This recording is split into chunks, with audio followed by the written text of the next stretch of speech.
जीवन का असली आनंद। बहुत समय पहले की बात है, जब एक राजा अपनी शक्ति के बल पर दुनिया भर में राज करने लगा था। वह अपनी शक्ति पर इतना घमंड करने लगा था कि अब वह अमर होना चाहता था। उसने पता लगाया कि कहीं ऐसा जल है जिसे पीने से व्यक्ति अमर हो सकता है। देश दुनिया में भटकने के बाद आखिरकार उसने उस जगह को खोज लिया जहां पर उसे अमृत प्राप्त हो सकता था। वह एक पुरानी गुफा थी जहां पर कोई आता जाता नहीं था।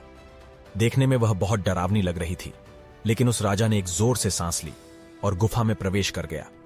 वहां पर उसने देखा कि गुफा के अंदर एक अमृत का झरना बह रहा है। उसने जल पीने के लिए हाथ ही बढ़ाया था कि एक कौवे की आवाज आई।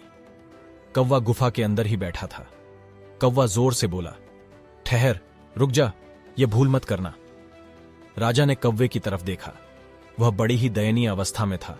पंख झड़ गए थे, पंजे गिर गए थे, वह अंधा भी हो गया था। बस कंकाल मात्र ही शेष रह गया था। राजा ने कहा, तू कौन होता है मुझे रोकने वाला? मैं पूरी दुनिया को जीत सकता हूं, तो यह अमृत पीने से मुझे तू कैसे रोक सकता है? तब कौवा आंखों से आंसू टपकाते हुए बोला कि मैं भी अमृत की तलाश में ही इस गुफा में आया था और मैंने जल्दबाजी में अमृत पी लिया।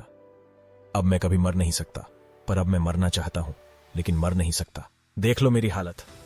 कौवे की बात सुनकर राजा देर तक सोचता रहा। सोचने के बाद फिर बिना अमृत पिए ही चुपचाप गुफा से बाहर वापस लौट आया। राजा समझ चुका था कि जीवन का आनंद उस समय तक ही रहता है जब तक हम उस आनंद को भोगने की स्थिति में होते हैं। तो इस कहानी से हमें यह सीखने को मिला कि जीवन में हमें हमेशा खुश रहना चाहिए।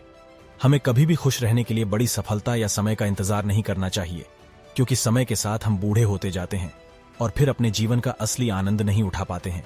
दोस्तों, कैसी भी परिस्थिति क्यों ना हो, हमेशा खुश रहें, मुस्कुराते रहें।